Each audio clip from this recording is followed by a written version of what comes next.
John Avent. Christina Stankowski. Dick Snyder. Emily Boyette, Secretary. Okay.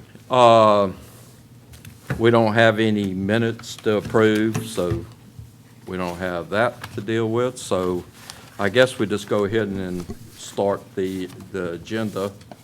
The first one on the agenda is BOA 19.14, public hearing to consider a request from Kevin Himmel for variance to a lot coverage requirement for accessory structure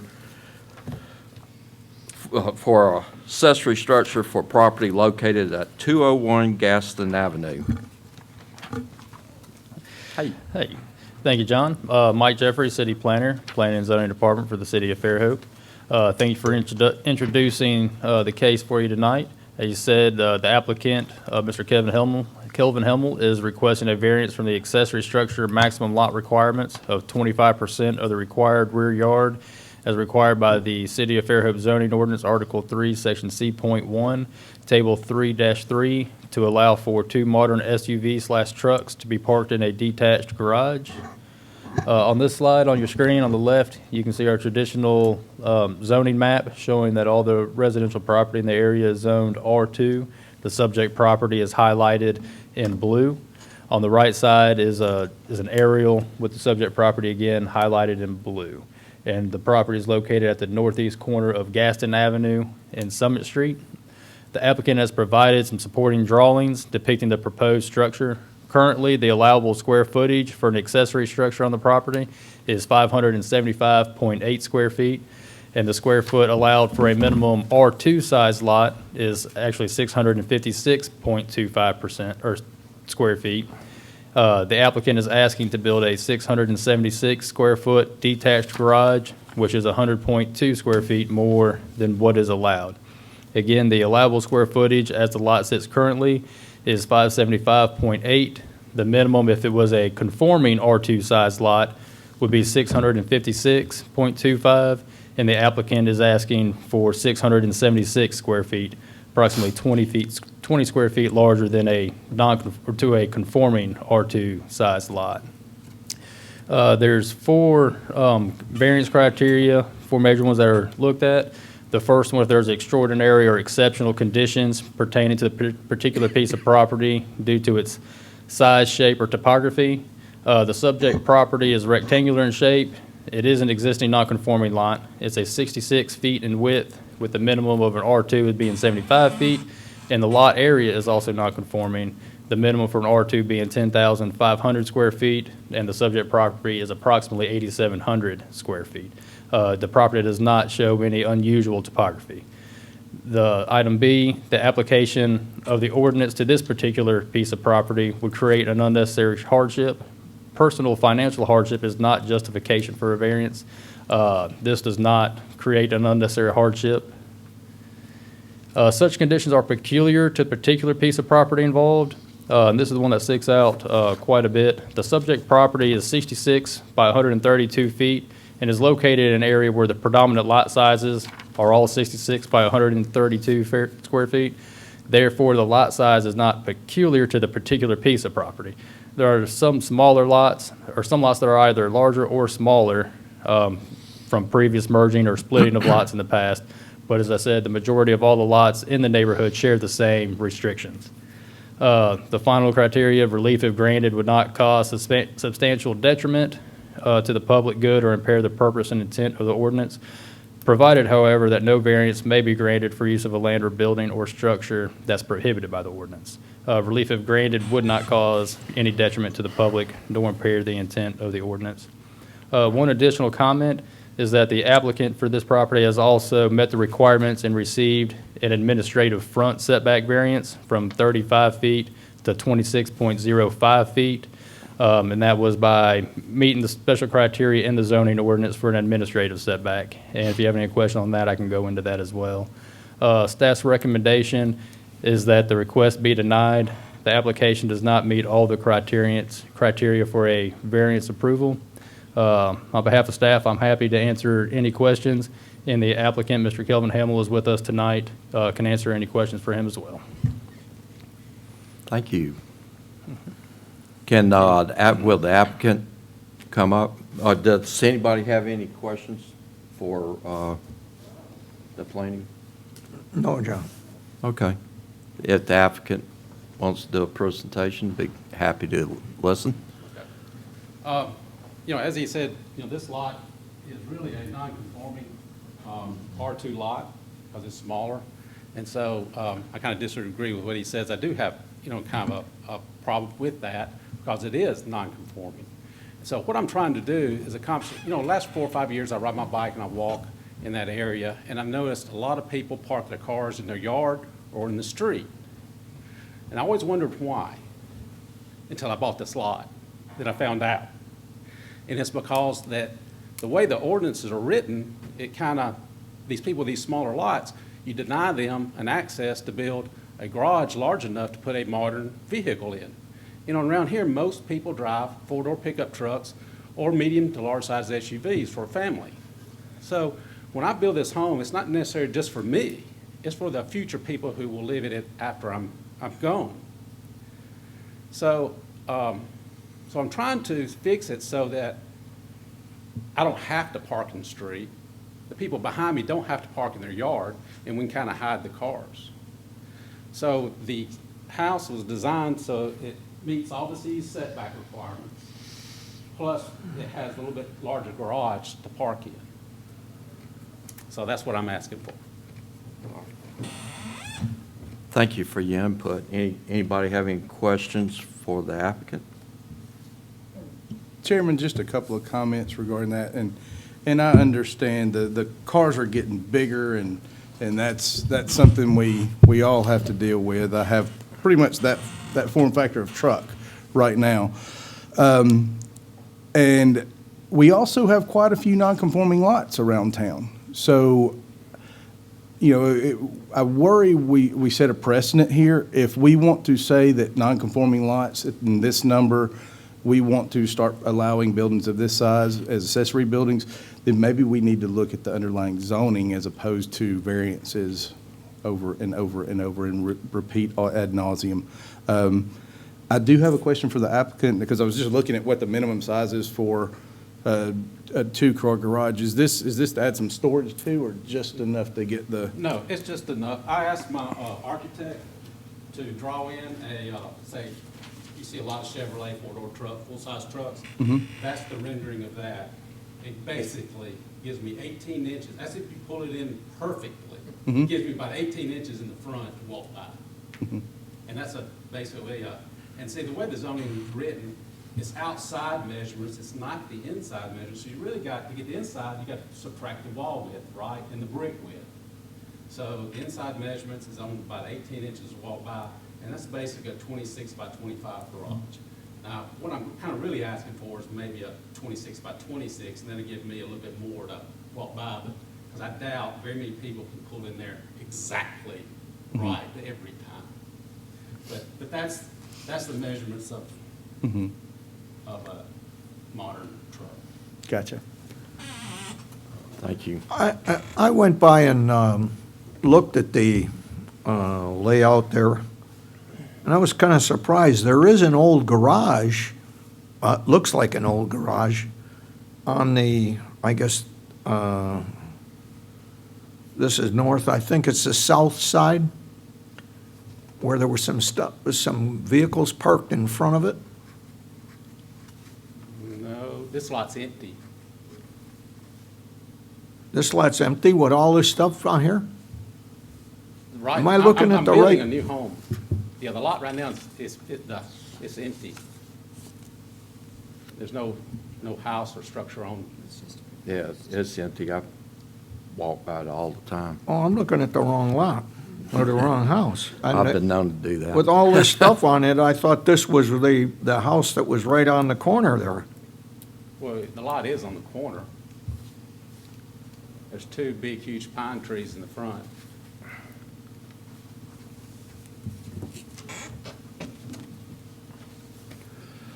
There's ryegrass planted on the lot.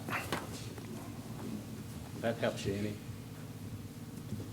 Is there a house next door to you, Sure. set back?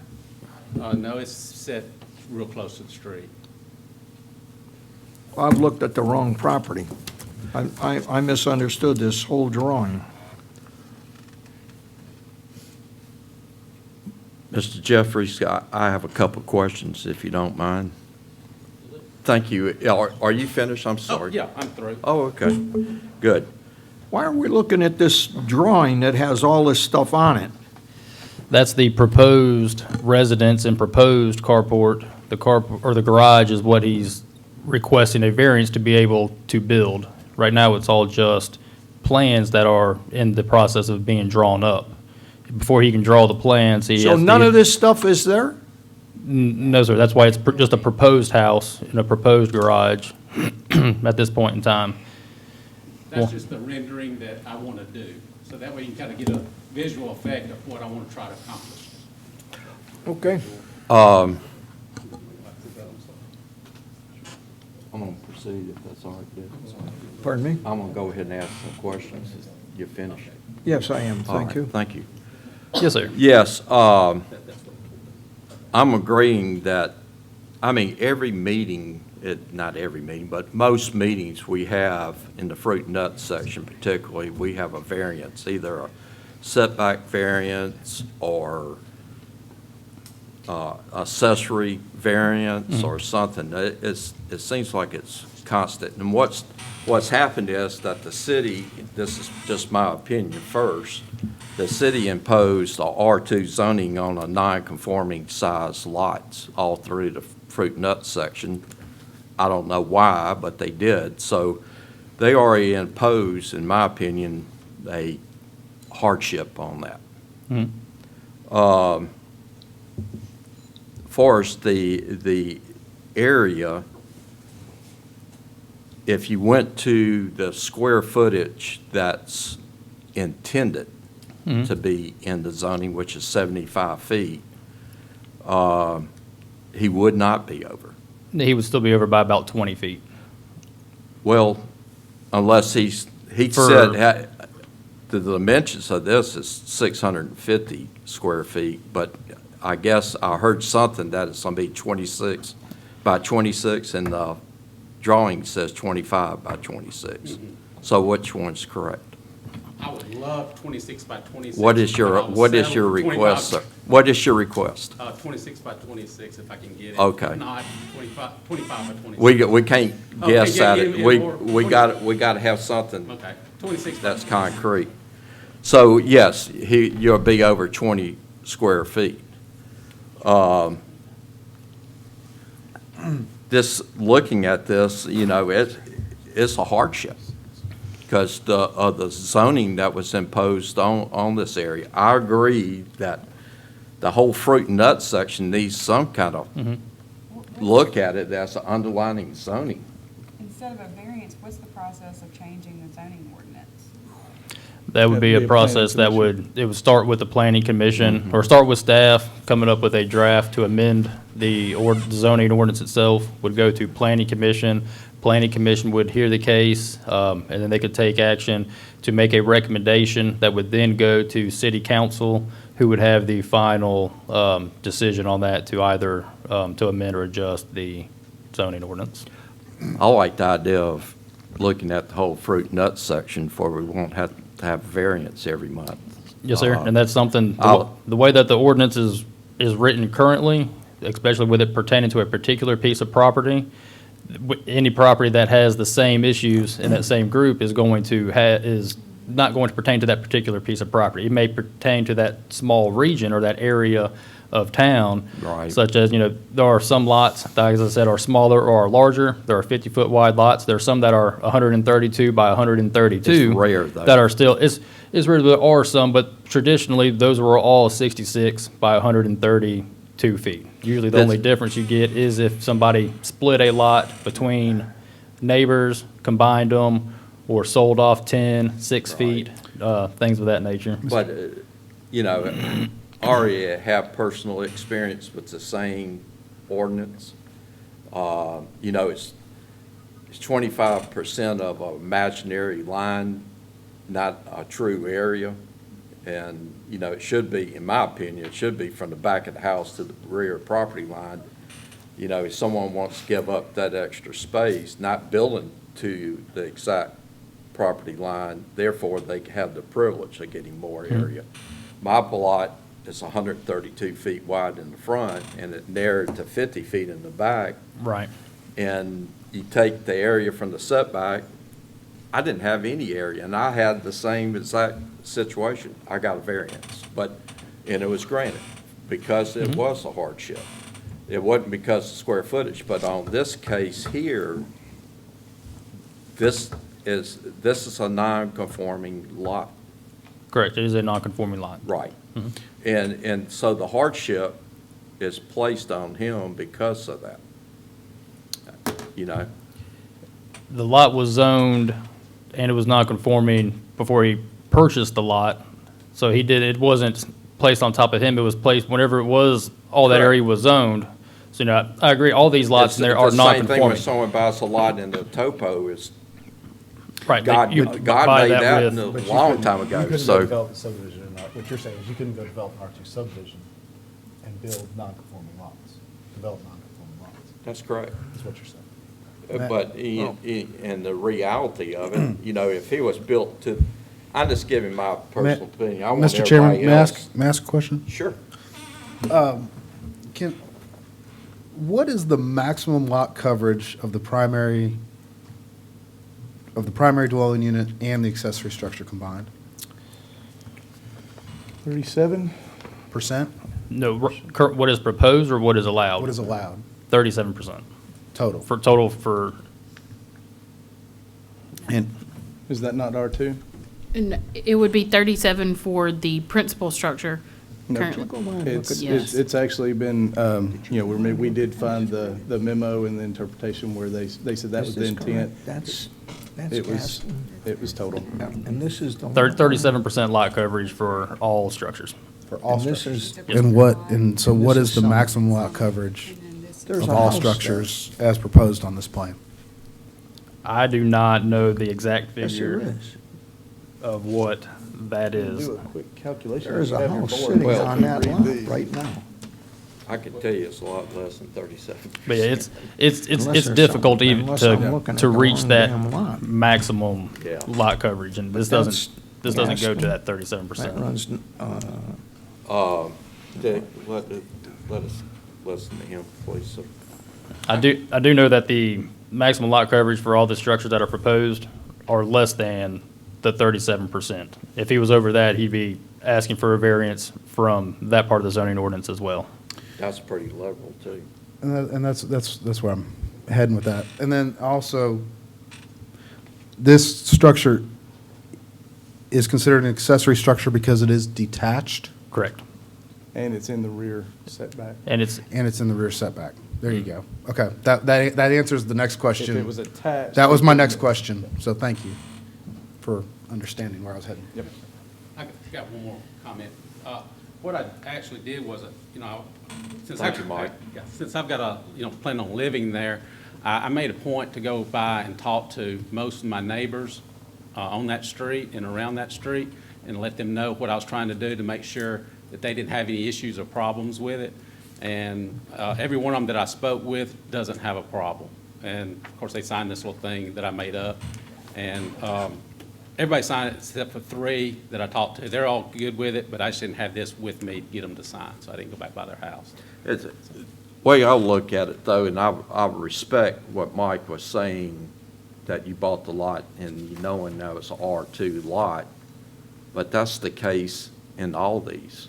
I mean, people buy these lots and we give them setbacks because, I mean, we got another case where the building area is actually 10 feet. Well, I guarantee you whoever bought that lot knew that they had an issue. It's the same principle, I think. Well, the difference is on the other case you're talking about, that's a very irregular lot. Whereas this one, the key word in the code that says that is particular. There's something distinctive about this particular lot. Yeah, it's so So standard we're to a looking, you're looking at a 75-foot wide whole lot. area, and there's quite a few non-conforming. So the precedent we're creating here is just because you have a non-conforming lot, that's a by our definition of hardship. So I think that's another level to consider, whatever your choice is. Yeah, and I thank you for that, and you're right. The city, and and I've gone through this a lot of times, I'm sure a lot of people's gone through it, but when the city imposes a zoning knowing that it's non-conforming, you'll run into problems like this. They knowing this, and, I mean,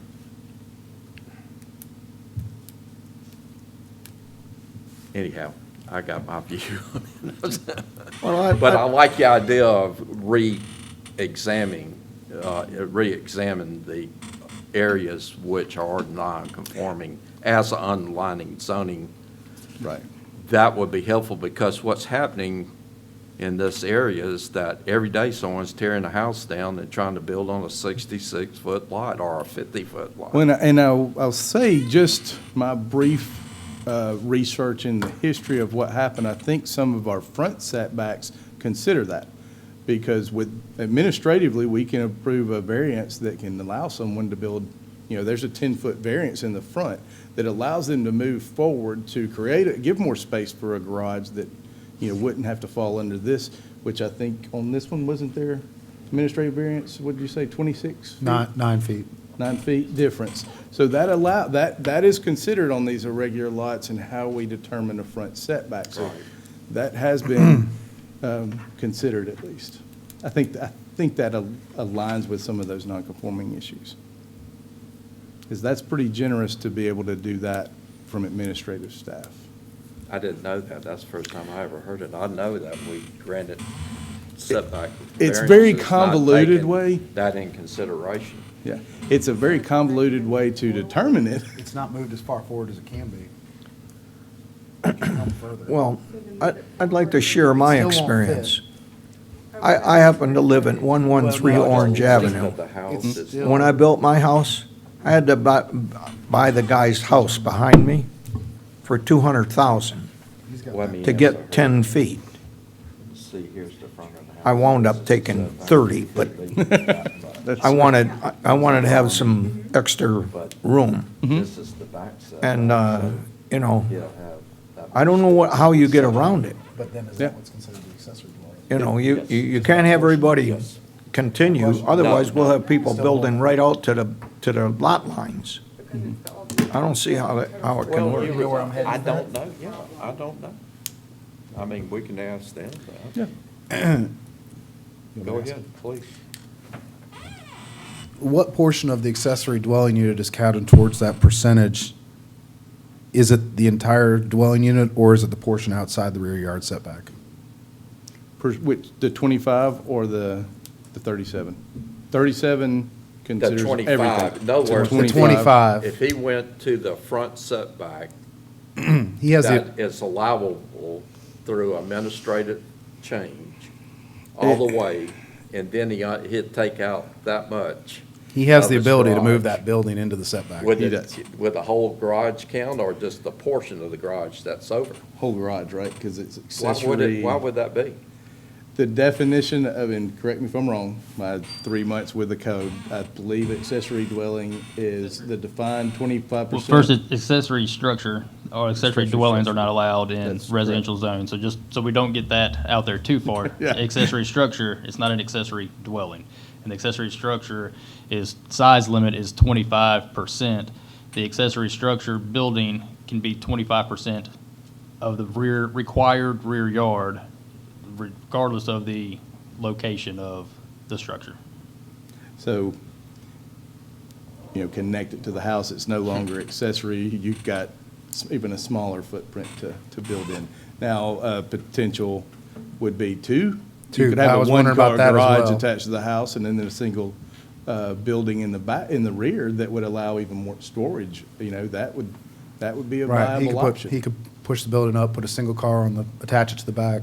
Yeah, And then and put a. then do a And then do a 25%. 575.8 square foot accessory The dwelling. the problem is going to be having a 10-foot separation between the You won't. principal structure and the accessory structure. What's the purpose of the 10 Yeah, and then feet? you want all the houses closer to the street. Do what? I guess, I don't know if I understood what you said. I got, my house, I guess I can actually move my house closer to the street. That's right, Yeah, by a few feet. right. And then you have 5 or 10 feet in the back of your rear setback as well that's not utilized. Right. But I kind of chose not to Well, push it toward the front. Yeah. And that's a really, figuring out that front setback, it's based on 200 feet of, what if the setback's around 200 feet around you, and then you get to choose the difference between the neighbors. So that's kind of a, was that? Almost was- arbitrary. Was that setback, is there any reason for that for that house to be pushed back? Is there any significant trees in front of it that you're trying to save or anything like that? There's two big pine trees in the front. One of them's really on the Cut corner. them down. It's not gonna be affected at all. The other one is a little bit closer, but, All right, thank you. the Anybody main else thing have really any was questions? not to be next to the, as close to the street as possible. I mean, Mr. Chairman, I don't have any more questions, but I do, well, go ahead. Do we have anybody else that wants to comment? Public hearing portion of this is open. Since we don't, the public hearing is closed. I will say that I did have one call that was not in favor of the request, that received a letter. Okay. I was going to say, I sort of agree with where you're heading with this. I find this is challenging for anybody moving into this area or wanting to do a structure. I mean, they are coming in to an unnecessary, or into a hardship that was implemented by the city. I'm not sure if that's something that the city should be looking at from a zoning perspective, or if we need to be taking it on a case-by-case basis. I'm not quite sure what direction we need to head on that, because I certainly understand the request and I certainly understand the issue. But it's a can of worms once you open it. It is, Mhm. It's just- And I, Every case is. but every case is sets- unique. Sets its own merit. And another question, just to get some other thoughts out there, but I think this was historically been smaller cottages type homes. Is this the intent to allow a completely filled up a buildable area and then have to use a rear setback to accommodate garage? Or should that be, I think that's basically what you're getting to here. Is this now to maximize the buildable area with livable space and push the cars into the setback? Or do we want, I don't know, that's more of a conversational. But I think this weighs on that moving forward. I don't see Yeah, how just- we can resolve it at this meeting. Let's either table it or move on. Anybody have a motion? I move we vote on it, and, right now, the recommendation is to deny the variance. Dick has a motion to take the planning staff denial in consideration. Do I have a second?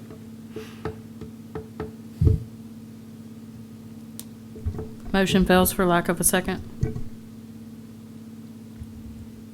Do anybody else want to set a motion?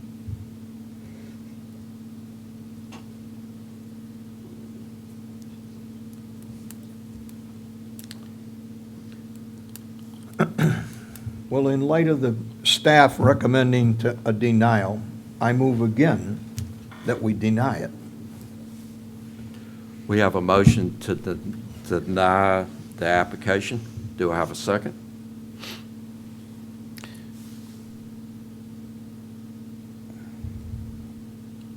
You can make a second and then vote accordingly. I'll make a second. I'll second it so we can have discussion. needs to be looked at as an ordinance, not a variance issue. Honestly, when I read the report over the weekend, I was bound and determined to approve this, but more I look at it and read, our job is to read the actual hardship. And, even though the zoning is, it's just hard. The zoning was imposed, but then again, he knew that the zoning was there. It's not a hardship because the structure is not there. It's just a want, not a requirement. So, honestly, I have to go along with the motion that Dick has. Call vote. Can I have a vote Schneider, to deny? Stankowski, Okay. Avent, No. Strong. Deny. Motion carries. Variance denied. Next case.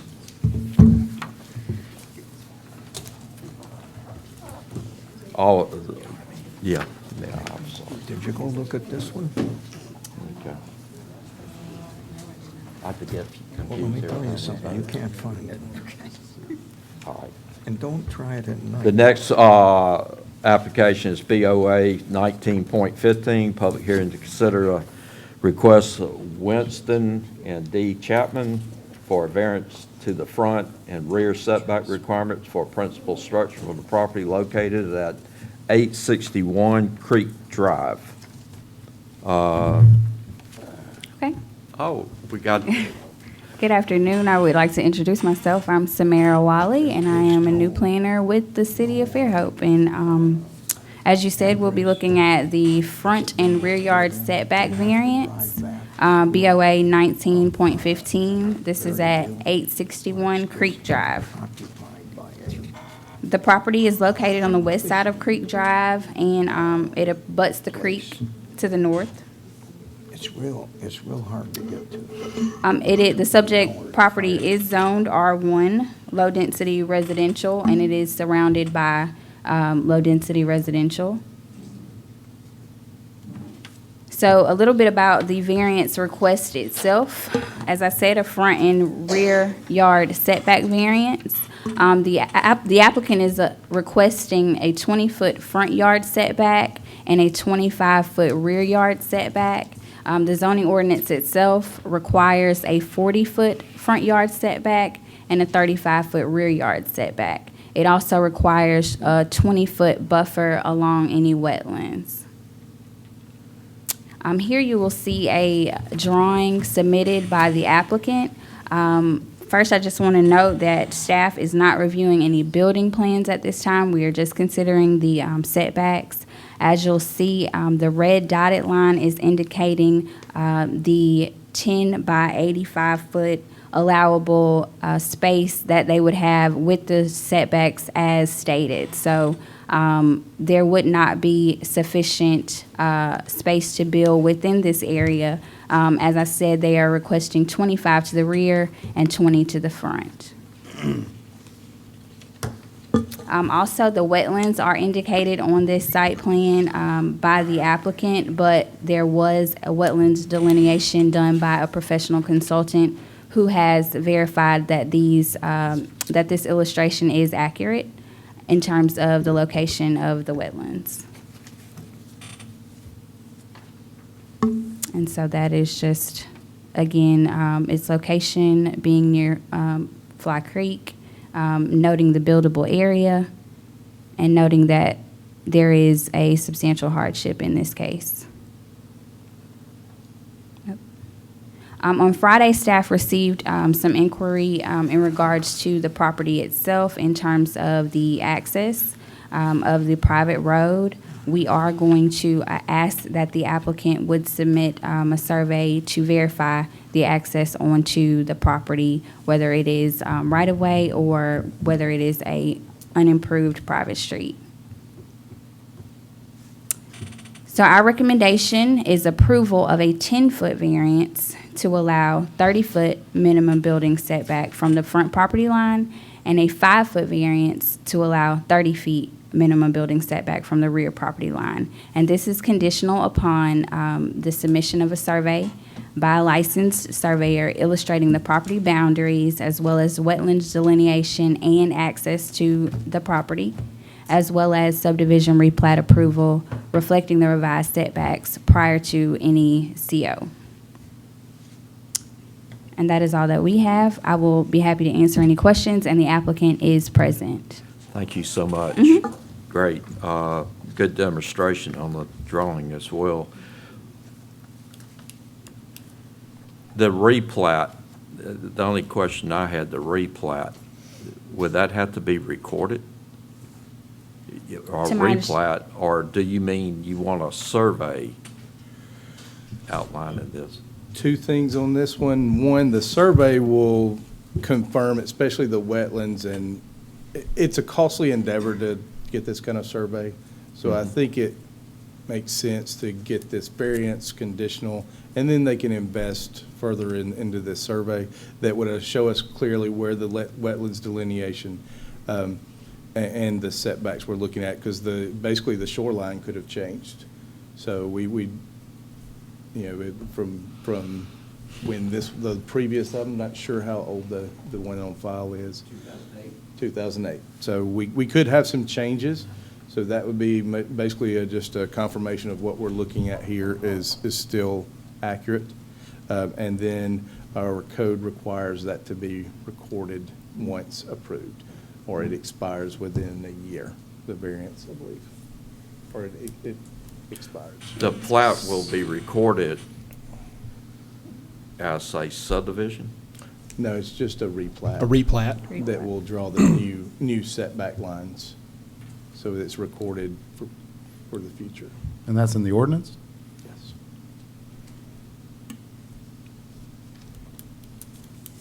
Okay. Anybody else have any questions?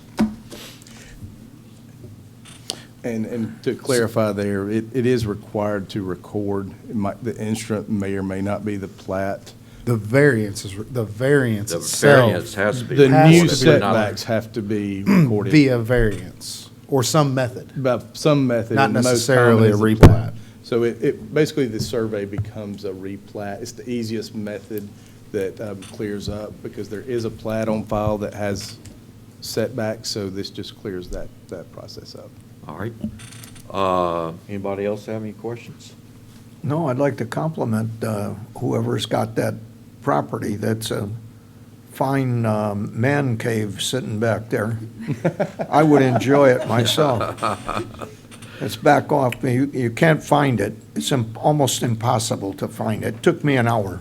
Wow. All right. Does the application want to say anything or have a presentation? I'm Lee Chapman, thanks for the time. First, I want to tell you, working with these people has been very good.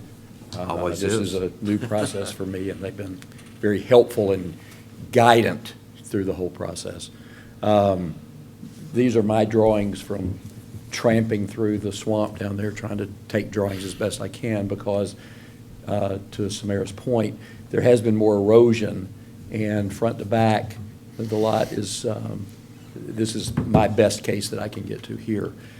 With the setbacks that I ask for versus the setbacks that they have recommended, I end up with 10-foot wide bedrooms. And I came back and asked for an extra 5 feet, and I'm trying to be a good team player here and do what I need to do, but just an extra 5 feet, especially on the right-hand part of this drawing, allows me to have 12-foot bedrooms. Yes, I can completely redraw, and I can get wider and accomplish some of these things. The problem is the way the footprint lies. When I get wider, I still have 10 feet. I just go from a 10 by 12 to 10 by 14. It doesn't really help me. That 10 foot is still a very small distance. So 5 more feet front to back would help me a lot, whether it's in the front or the back. I can make it work like this, and I'm going to do everything I can to do that. As these guys said, Hunter in particular, I don't own the lot, so I'm trying not to spend any more money than I have to, and the survey, the official survey is expensive. So I've tried to get to a place where I'm comfortable that I could get my footprint in, but I would like to ask for 5 more feet of lenience in this variance. I'll live with it based on the recommendations, but that's what I would prefer. Mr. Chairman, may I ask a question? Yes, please. Mr. Chapman, go back to that, can you go back to that sketch? The sketch, there you go. Clarify what you just said for me. So this sketch says 25 feet. To those stairways. It shows 20 feet to the stairway on the sketch. Right. To the back or the front? Is that covered, the stairway? Here's the thing I was. Here's where I'm, let me ask my Sorry. question Sure, first. sure. And then, because if I'm reading staff recommendation to allow a 30-foot minimum building setback from the front Right. and a 30 from the rear, but Right. this one is showing 20 and 25, or 25 and 30? 25 and That's correct. Which one's this showing? 25 and 30 to the actual dwelling. That is asking what was requested originally. So And y'all what- changed his request. What we did in this regard, Okay. and first off, I don't think a little flexibility either way, we don't have heartburn with. We're challenged with providing a reasonable variance and making that recommendation. So what we looked here, it's great if we look at this building footprint, we kind of know what it is, but when we're giving the variance, they can then fill up the whole area. So we looked at what we recommended, allowed a 2,500 square foot building Okay. footprint, but massaging that a little bit is not going to cause too much heartburn. And All right. Trey, let me say this too. I drew those stairways as outside because an open stairway can sit outside the deal. And I was hoping I was able to do that. The problem is being 2-story, the stairway inside, the stairway to go to the second floor.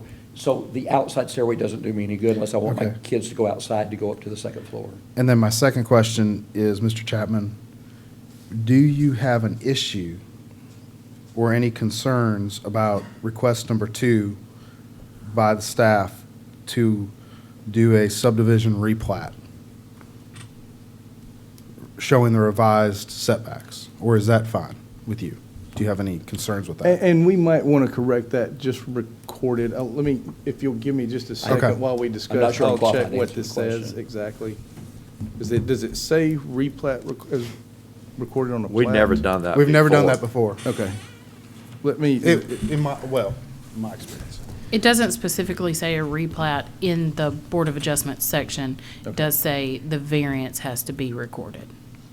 okay, then that's already an issue, so let's strike that condition, Okay. and we can work All out right. the best way to do that All with right. the applicant. We would like to still require the survey to Sure. confirm. Yeah, I don't have a problem with that. Well, Um, it would be beneficial if you had a survey. Well, he's gonna have to This show was- the wetlands Yeah, on show the, the on- to get the- wetlands, to Absolutely. get the how permit, far. all Absolutely. that stuff. Yeah. So, Yeah. Mr. Chairman, I have no more further questions. Okay. Anybody else have any questions? You need a public hearing, and then let's roll. All right, I'll open it up for a public hearing.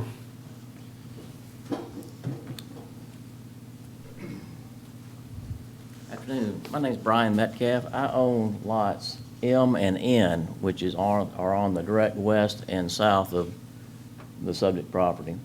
And I have. State your address, please.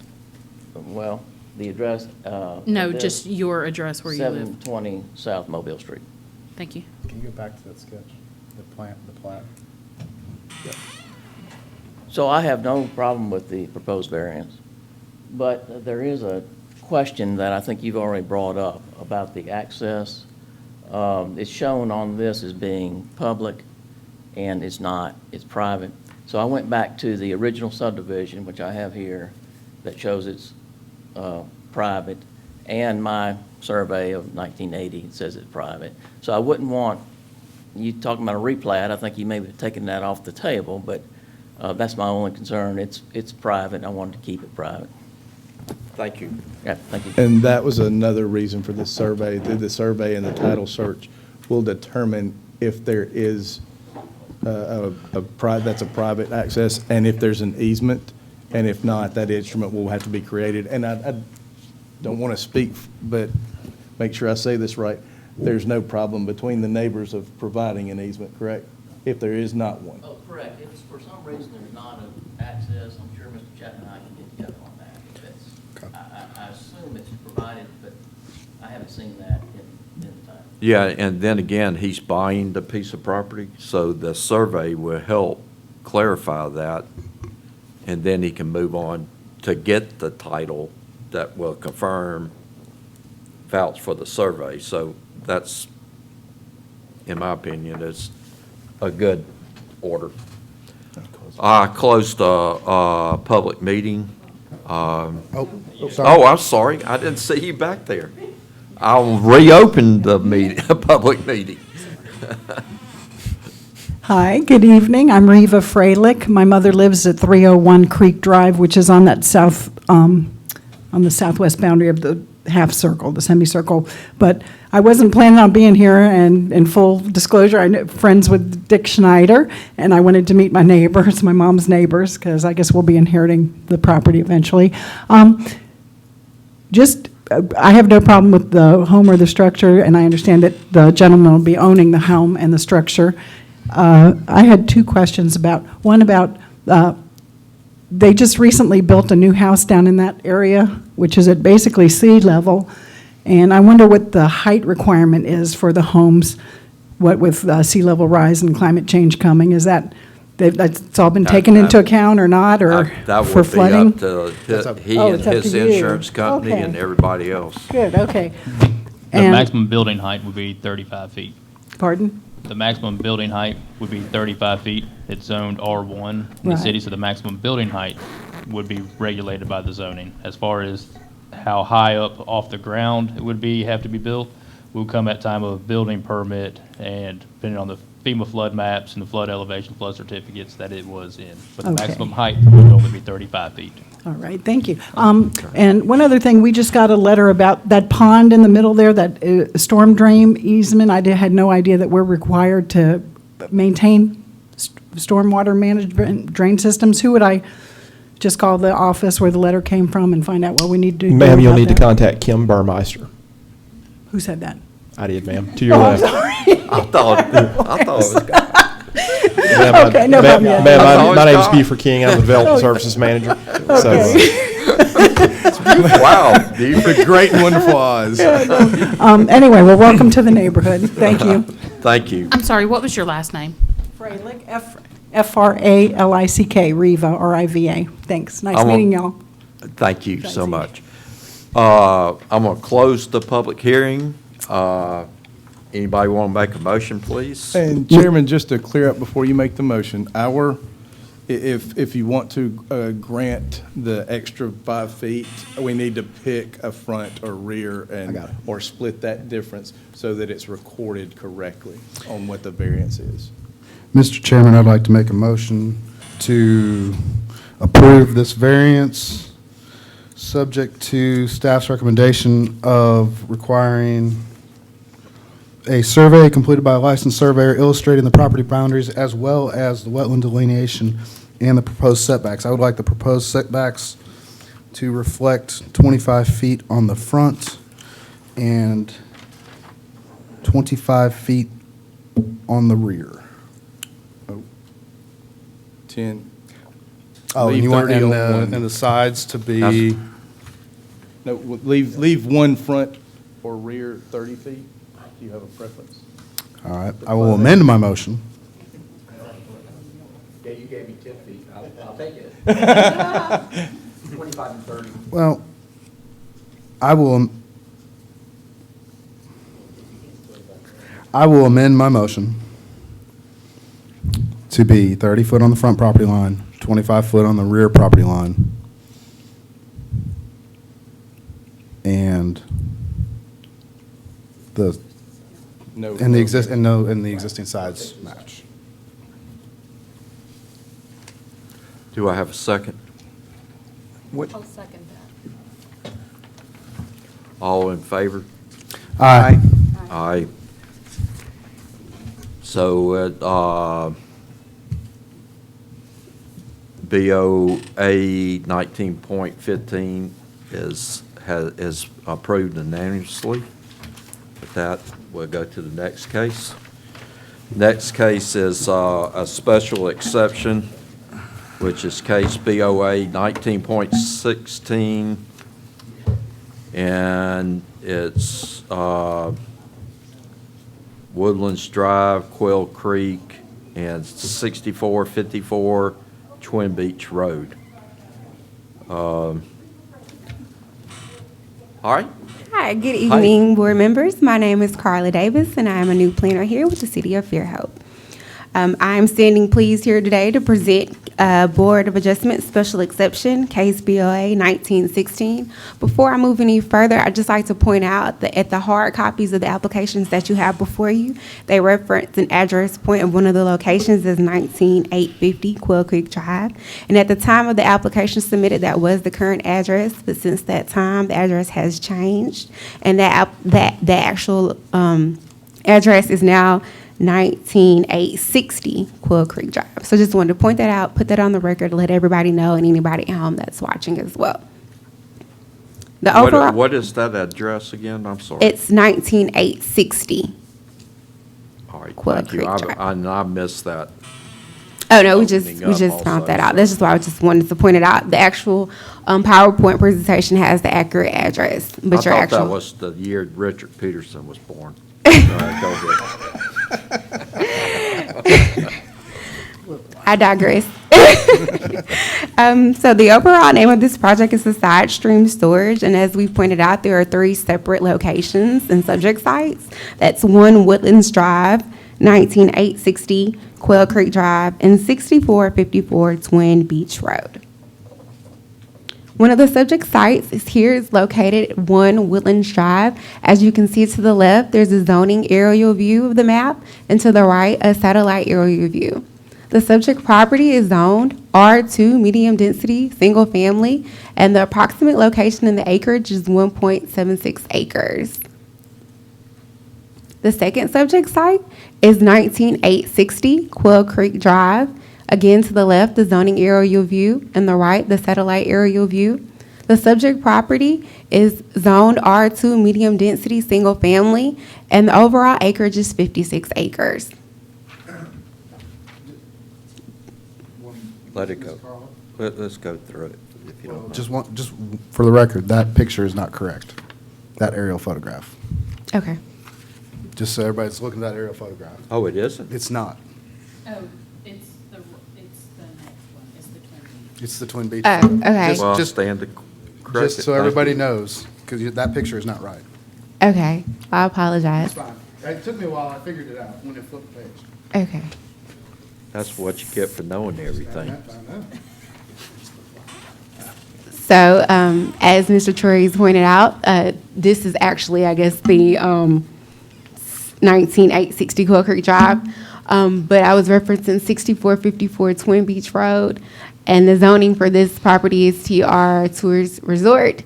The subject property is a total of 60 acres. However, the designated area in which the facility would go would be 2.34 acres. The applicant's request: Fairhope Utilities has a special exception variance to allow 3 above-ground storage facilities at key locations within the city's collection system. The purpose for this application is to allow Fairhope Utilities to upgrade their wastewater system capability, to improve their capacity of transmission and treatment of flows during extreme rain events, and to improve hydraulic equalization during normal operations. Here we have an overall map of the city and the approximate locations of existing city facilities in correlation with the newly proposed facilities. Each proposed facility will be in a separate quadrant of the collection system. As you can see to the north, in the north quadrant, the Woodlands Pump Station is an existing facility. To the east is the Quail Creek Transmission Main. To the south is the Twin Beach Pump Station. And again, all of the newly proposed facilities will be in close proximity to these. Here we have a schematic to the left of the overall proposed image of the tanks as well as the equipment. To the right, we have the Woodland Drive location. In the middle, we have the Twin Beach Road location. And atop, we have the Quail Creek Drive location. These images depict the actual locations and the proposed location of the facilities. The goal of the projects. The overall goal of this project is to allow Fairhope Utilities to manage peak flows of wastewater during heavy rain events. And it's also to have multiple facilities that serve as a pretreatment facility with peak shaving capabilities for daily wastewater flows. Review criteria for a use appeal. Under Article 2, Section C, E2, there are 14 items for criteria that staff has to look at to deem whether an application should be approved or denied. Staff determined that there were 3 particular important items of that criteria that should be pointed out. A, does it comply with the comprehensive plan? The response, yes. The comprehensive plan refers to infrastructure and states the city needs to plan, provide, and maintain cost-effective and efficient infrastructure that promotes orderly growth and meets environmental goals. I, impacts on adjacent property including noise, traffic, visible intrusion, potential physical impacts, and property values. Yes, there are no issues. There is an existing buffer of wooded vegetation located around all 3 proposed sites. And K, the overall benefits of the community. Yes, this project does meet that. The use proposed will enhance an aged, outdated system, providing better service to Fairhope utility customers. Staff recommendations. Staff recommends approval of the appeal for public utility facility uses at the following locations. Again, those locations are 1 Woodlands Drive, 19860 Quail Creek Drive, and 6454 Twin Beach Road. Staff is here to answer any questions, and we also have the head man in charge here, Mr. Peterson, to answer any detailed questions that you may have. Thank you so much. Thank you. Great presentation.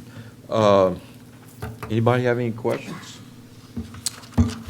I'll have some questions for staff, for Richard when he's ready. Ask a question. Well, I guess the applicant is going to make a presentation. Or are you just here No, I for wasn't questions? going to make a presentation. I was going to answer questions, but I'm Richard Peterson. I'm Operations Director for the Utilities. Happy to answer any questions you have. Richard, how tall are these new proposed structures? The vertical wall is 12 feet, and there's a dome roof, and I hadn't seen the design of the dome roof, but I'm assuming it's 3 to 4 feet. So around 15 feet. Around 15 Yes. feet. And the existing structure's height, there's one at the Woodlands already. No, so there's a lift station There's a at the lift station Woodlands, there. yeah. So there's no existing structure, something like this at any of Correct. them right now? That's correct. Have all these neighbors been notified? Yes. Which is why Yes, we're, they have. board members, that's why we're here. I think that's why we're here. Yeah. That's why getting a utility is getting a utility use approved through the Board of Adjustments, that gives us the vehicle of conducting public notice. I have received several calls. I've received several calls, but everyone, after they have gone to our website and reviewed the application, all their questions have been answered.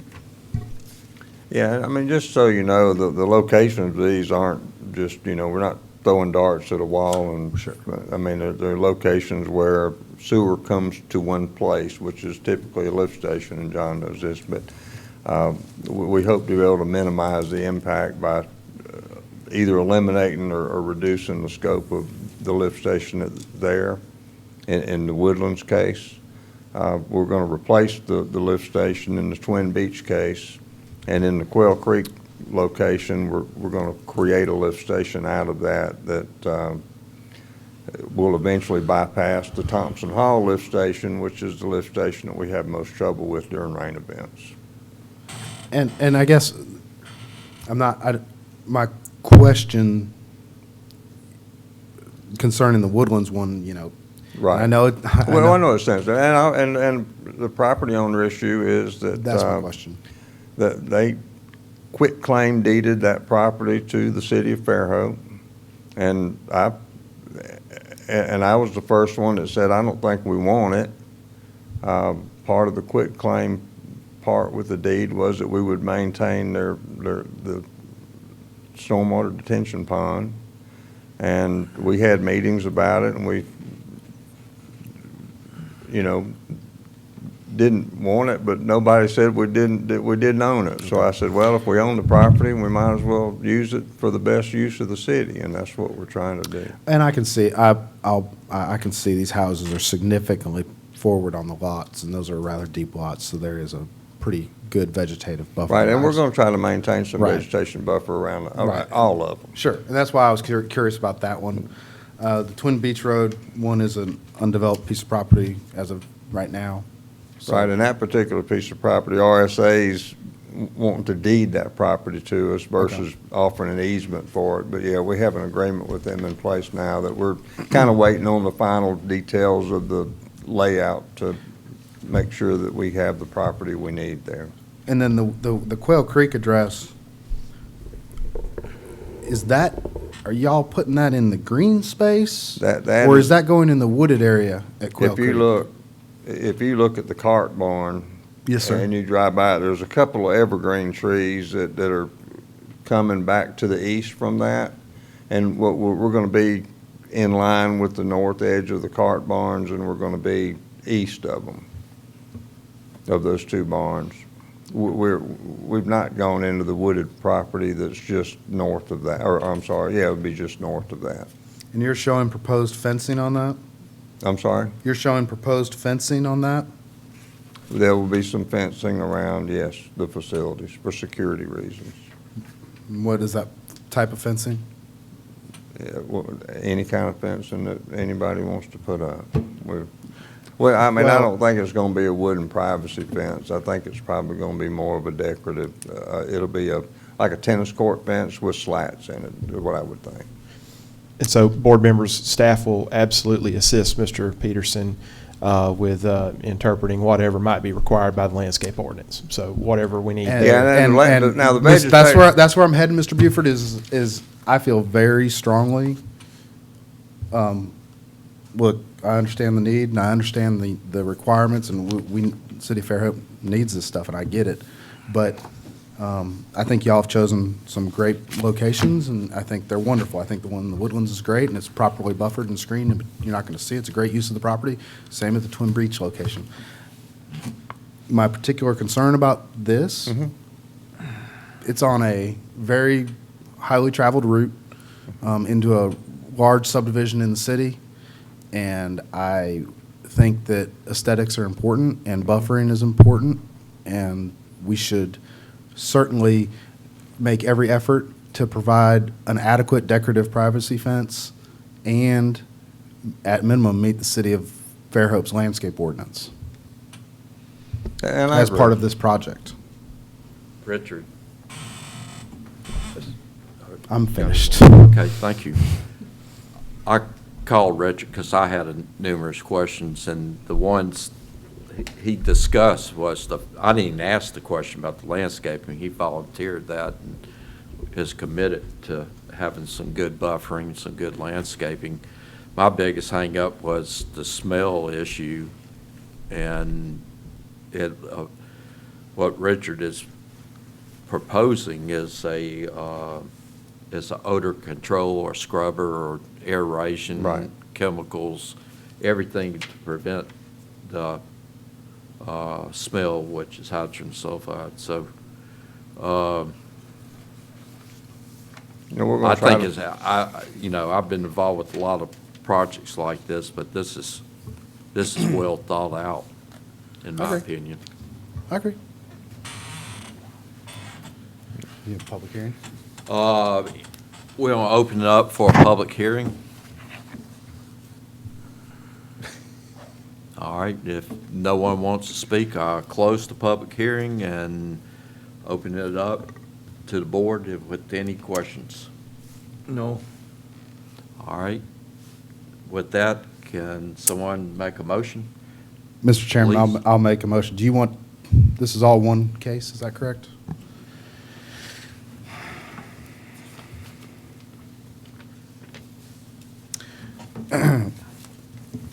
Mr. Chairman, I move that we follow staff's recommendation and recommend approval of the appeal of public utility facility uses at the following locations: 1 Woodlands Drive, 19850 Quail Creek Drive, and 6454 Twin Breach Road, subject to adding a decorative privacy fence along the Quail Creek Drive property line and meeting the City of Fairhope minimum landscape ordinance.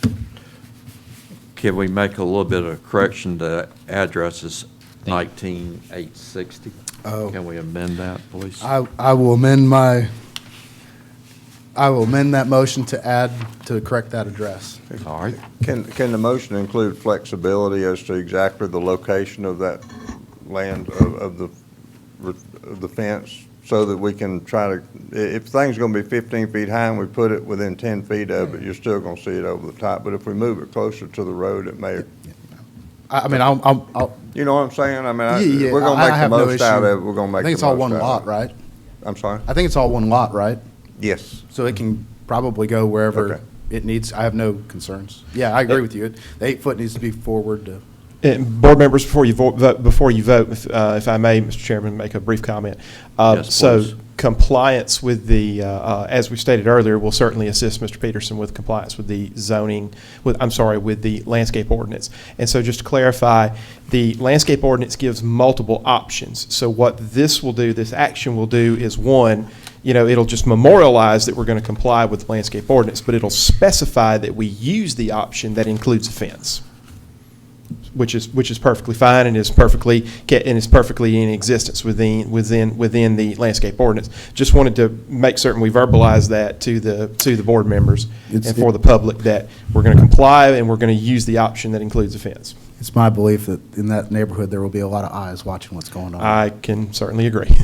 and a lot of phone calls. Very good. Thank you, board members. Thank you for clarifying that, Buford. Can anybody second the motion, please? I'll second. Dick seconded. All in favor, say aye. Aye. All in favor, against? Then I guess we don't. It's unanimous, and we got approval for, the board approved BOA 19.16. And does anyone on the board have any announcements or anything to add to this meeting? We will have a meeting next month as well. Great. We will, yes. All right, with that, we'll adjourn. Can I have a motion to adjourn? I'll make motion. Second. All in favor? Aye. Thank you.